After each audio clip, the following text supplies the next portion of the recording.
안녕하세요. 한석헌입니다. 많은 분들이 성공과 행복을 원하고 있습니다. 두 가지를 전부 다 얻을 수 있는 방법은 지혜로운 인간관계 기술을 잘했을 때 성공과 행복을 다 얻을 수 있다고 생각을 합니다.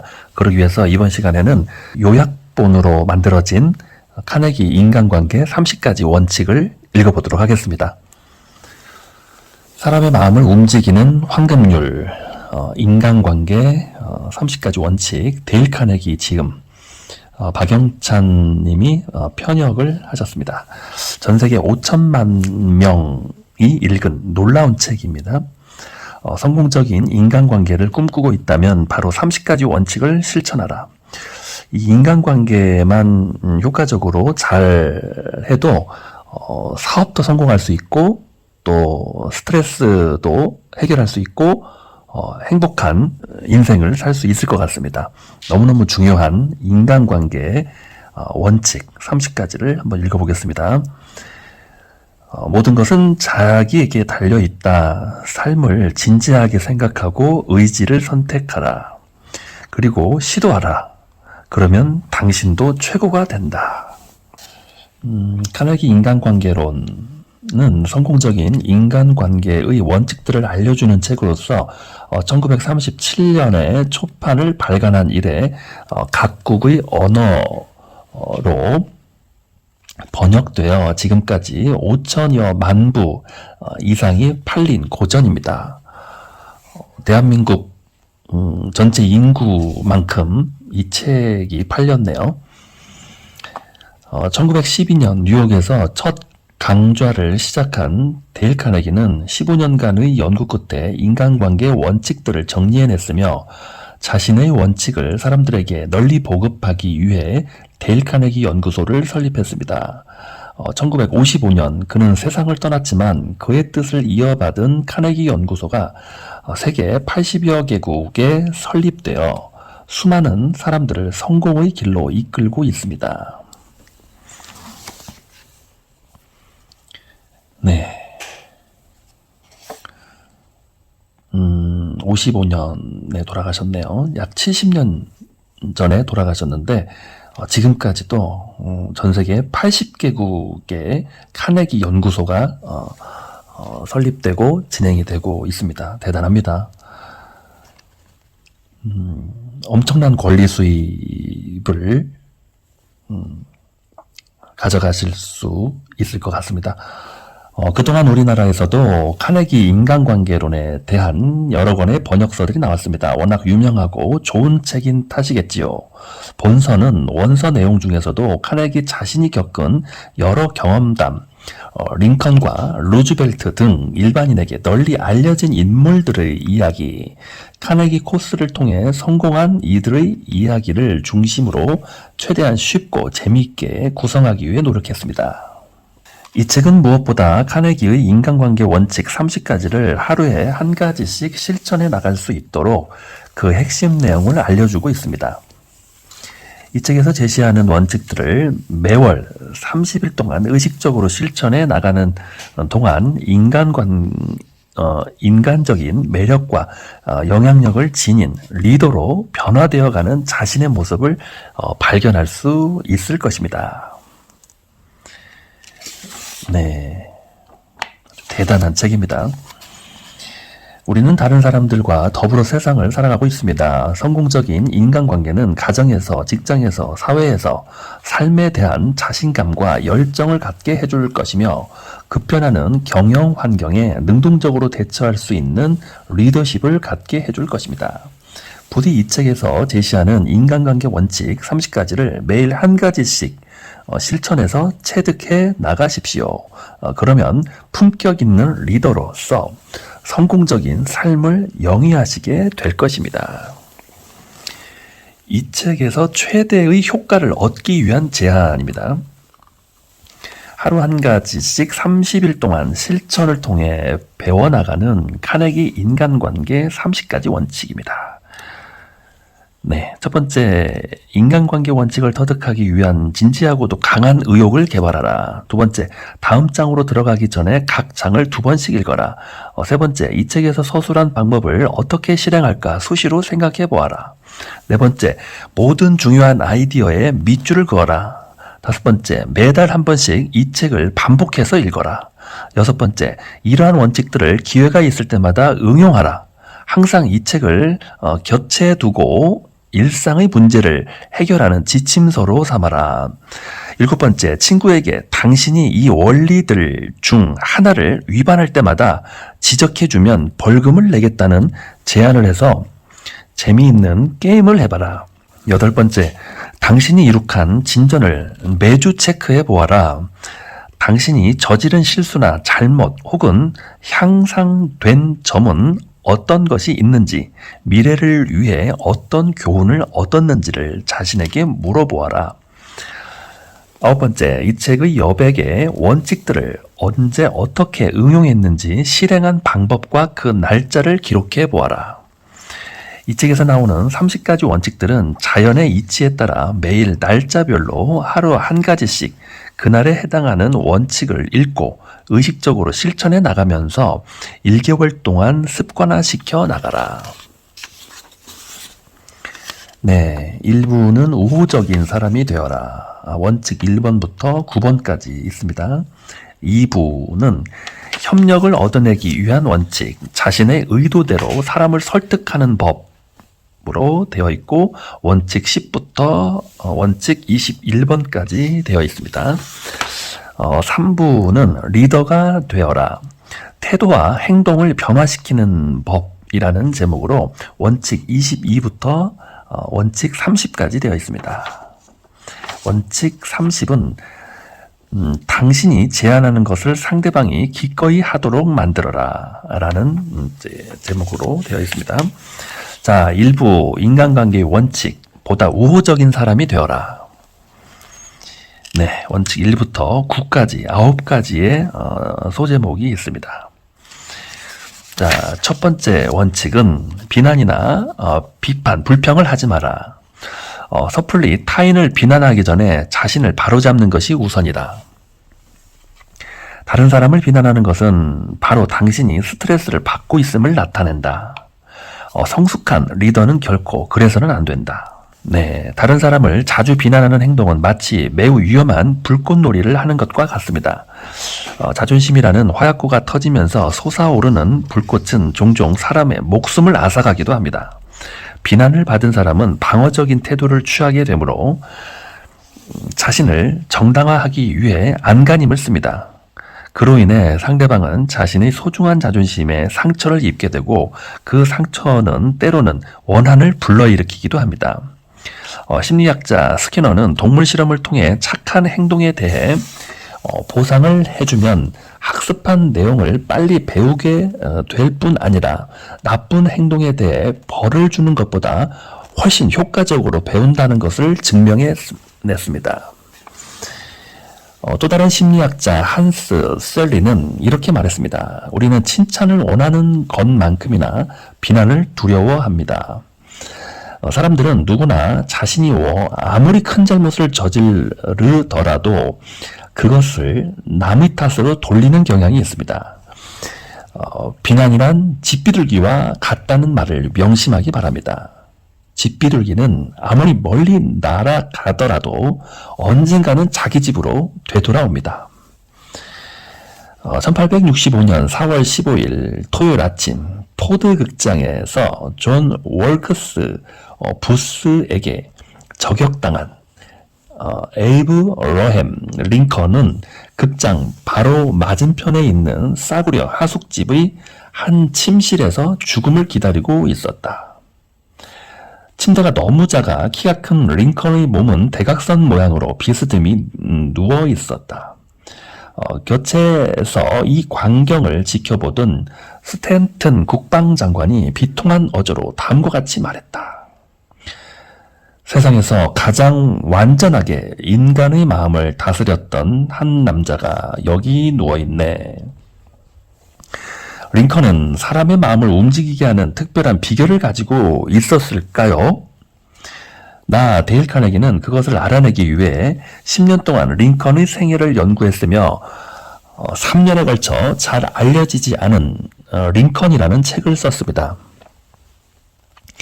나는 누구보다 철저하게 링컨의 인간성과 가정생활을 연구했으며 특히 링컨의 인간관계에 대해서는 심혈을 기울였습니다. 그가 세상에서 가장 인간의 마음을 잘 다스렸다 할지라도 그 역시 남을 비판하지 않았을까요? 그는 젊은 시절 인디애나주 피존 크리크 밸리라는 시골에 살았는데 비난하기를 좋아했을 뿐 아니라 상대방을 조롱하는 시나 편지를 써서 사람들의 눈에 잘 띄는 길목에 떨어뜨리기도 했습니다. 어떠한 사람은 이러한 링컨의 편지 때문에 평생 동안 그를 증오하게 되었다고 합니다. 일리노이도주 프링스 필드에서 변호사 개업을 한 후에도 종종 다른 사람을 비난하는 글을 써서 신문에 기고했는데 한 번은 이 때문에 큰일이 벌어지게 되었습니다. 1842년 가을 링컨은 제임스 슐즈라는 허영심 많고 싸우기 좋아하는 아일랜드 태생의 정치가를 인신공격했습니다. 그를 풍자하는 글을 스프링필드의 저널지에 익명으로 기고한 것입니다. 이 글이 기재되자 온 시내 사람들이 슐즈를 비웃었습니다. 자존심이 강한 슐즈는 화가 머리끝까지 났습니다. 그는 그 익명의 기고자가 누구인지 알아낸 뒤 즉시 말을 타고 링컨의 집으로 달려가 결투를 신청했습니다. 링컨은 결투를 피하고 싶었지만 자신의 명예가 걸려있기 때문에 어쩔 수 없이 받아들였습니다. 무기의 선택은 링컨에게 맡겨졌습니다. 그는 남들보다 유난히 긴 팔을 갖고 있었기 때문에 기병대의 장검을 선택했습니다. 그리고는 웨스트포인트 육군사관학교 출신의 친구로부터 장검 사용법을 배웠습니다. 드디어 결투일, 미시시피 강변의 모래사장에서 만난 두 사람. 하지만 결투가 시작되려는 순간 입회인들이 중재에 나서는 바람에 간신히 위기를 모면할 수 있었습니다. 이 사건으로 링컨은 인간관계에 있어 귀중한 교훈을 얻게 됩니다. 그 이후 링컨은 두 번 다시 남을 모욕하는 편지를 쓰지 않았고 남을 비웃지도 않았습니다. 그리고 어떤 일이 있어도 남을 비난하는 일은 절대로 하지 않았습니다.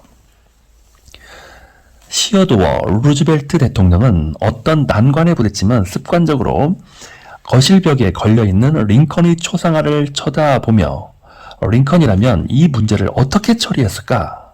라며 골똘히 생각에 잠기곤 했습니다. 공격하고 싶어질 때는 루즈벨트 대통령처럼 링컨을 떠올려 보는 것이 어떨까요?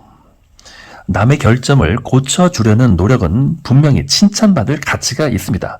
그러나 그것은 먼저 자신의 결점을 고친 후의 이야기입니다. 섣불리 타인을 지적하기보다는 자신을 바로잡는 것이 우선입니다. 공자는 자기 집 대문 앞은 지저분하면서 이웃집 지붕 위에 눈에 대해 시비하지 말라고 가르쳤습니다.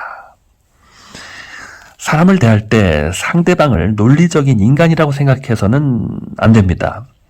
상대방은 감정의 동물이며 게다가 편견으로 가득 찬 자존심과 허영심에 따라 행동한다는 사실을 깨달아야 합니다. 테스를 비롯한 수많은 소설을 쓴 영문학의 귀재 토머스 하디가 미천한 사람 주들을 끝으로 장편 소설을 쓰지 않게 된 이유는 도덕가들의 맹렬한 비난 때문이며 영국의 천재 시인 토머스 채터튼을 18세의 나이에 자살로 몰아넣은 것 역시 비판 때문이었습니다. 젊은 시절 대인관계가 서툴렀기로 유명했던 벤저민 프랭클린은 외교적 수완과 사람을 다루는 방법을 터득한 뒤 프랑스 주재 미국 대사로 임명되었습니다. 그는 자신의 성공 비결을 나는 결코 남의 단점을 들춰내지 않고 장점에 대해서만 칭찬한다 라고 말했습니다. 남을 비난하거나 잔소리를 늘어놓는 행동은 누구나 할 수 있습니다. 그리고 어리석은 사람일수록 더욱 그런 행동을 집착합니다.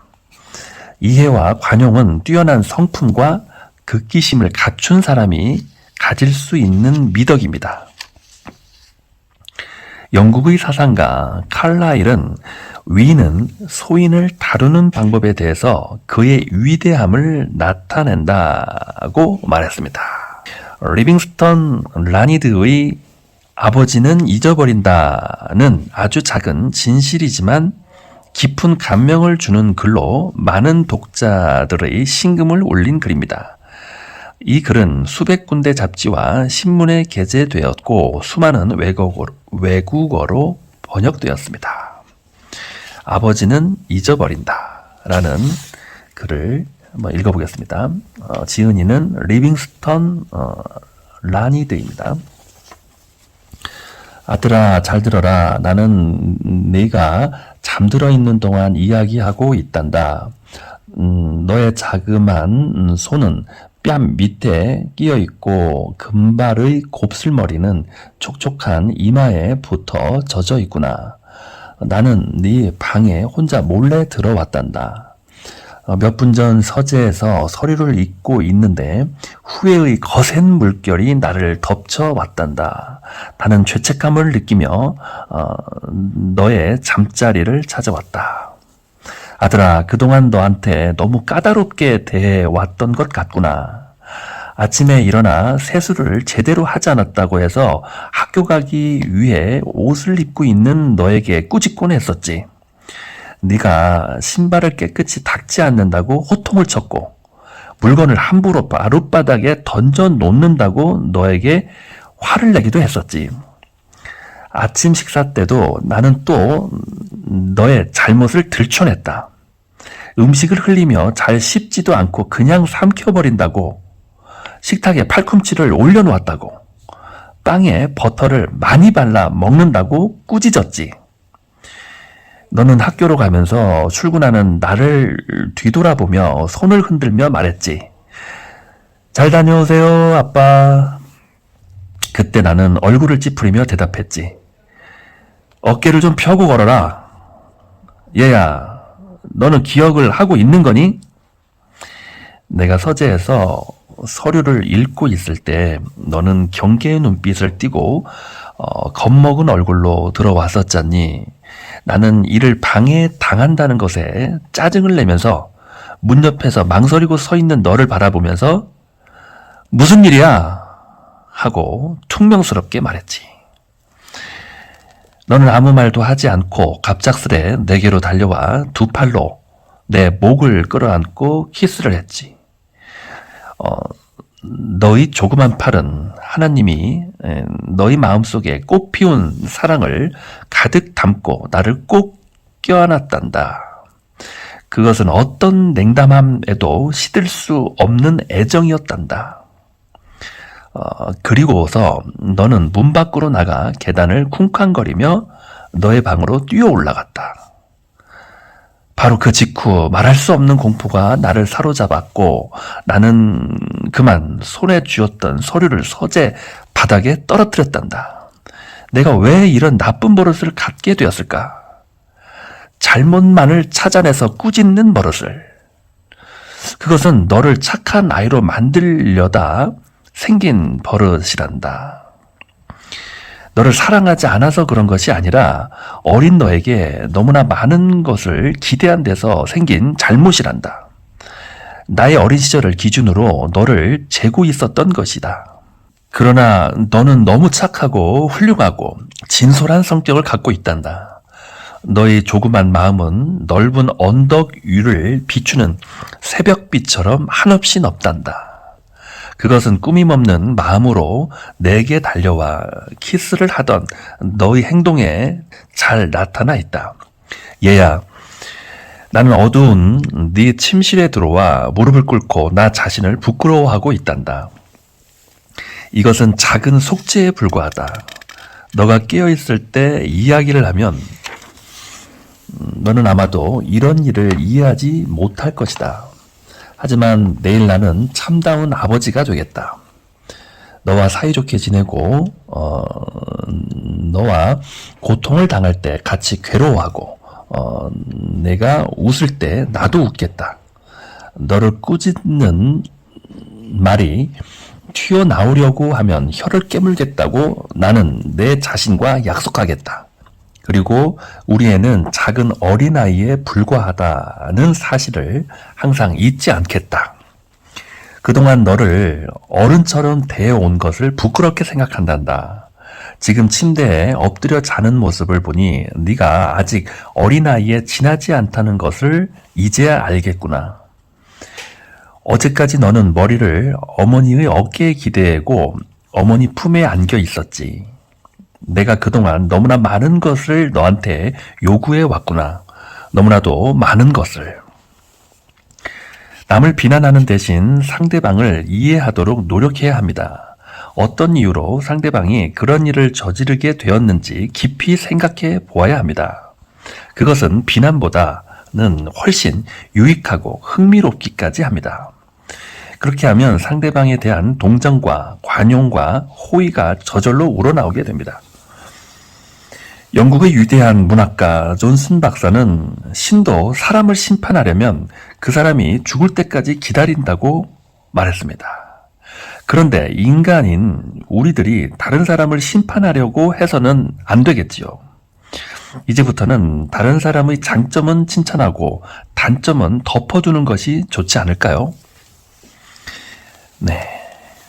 원칙, 서머리를 읽어보겠습니다. 꿀을 얻기 원한다면 벌통을 걷어차지 마라. 카네기 인간관계 첫 번째 원칙은 비난, 비판, 불평하지 마라입니다.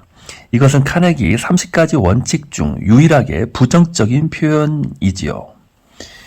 하라가 아닌 하지 마라 금기어입니다. 30가지 카네기 인간관계 원칙 중에서 가장 먼저 실천해야 할 원칙입니다. 잘못을 저지른 사람들조차 스스로 자신의 잘못을 인정하는 사람은 거의 없습니다. 은행 금고를 털거나 범죄를 저지르게 된 데에는 나름대로 이유가 있었다며 자신들의 억울함을 주장하게 되죠. 이처럼 비난, 비판, 불평은 무익한 것입니다. 이것은 상대방을 방어적으로 만들고 스스로 자신의 잘못을 정당화시키도록 유도하기 때문입니다. 모든 것을 안다는 것은 모든 것을 용서한다는 것입니다. 위험한 비난, 비판, 불평을 하지 마세요. 왜냐하면 비난, 비판, 불평 그것은 인간의 소중한 자존심에 상처를 주고 그 상처는 때로는 원한을 불러일으키기 때문입니다. 비난은 상대방의 가슴에 비수를 꽂는 것과 같습니다. 아래의 말을 명심하세요. 입술이 30초가 가슴에 30년을 간다. 네, 입술이 30초가 상대방 가슴에 30년을 간다. 행동으로 옮겨보세요. 일은 모든 일의 시작을 의미합니다. 카네기 인간관계 30가지 원칙은 자연의 이치인 1개월 30일로 생각해도 됩니다. 카네기 코스의 특징은 Learning by doing 하는 데 있습니다. 읽고 행동하는 것에 있습니다. 이 책을 통해 여러분은 하루에 한 가지 원칙을 30일 동안 실천하면서 카네기 인간관계 30가지 원칙을 습관화 시켜 나가게 됩니다. 먼저 인간관계 1에서 9는 나 자신의 변화되어 우호적인 관계를 맺어가는 원칙입니다. 매월 1일에는 성공적인 인간관계의 시작을 위하여 다음 비비불의 원칙을 실행해 보도록 하세요. 비비불은 비난, 비판, 불평하지 마라입니다. 네, 2번 솔직하고 진지하게 칭찬하고 감사하라는 다음 시간에 읽어보도록 하겠습니다. 감사합니다.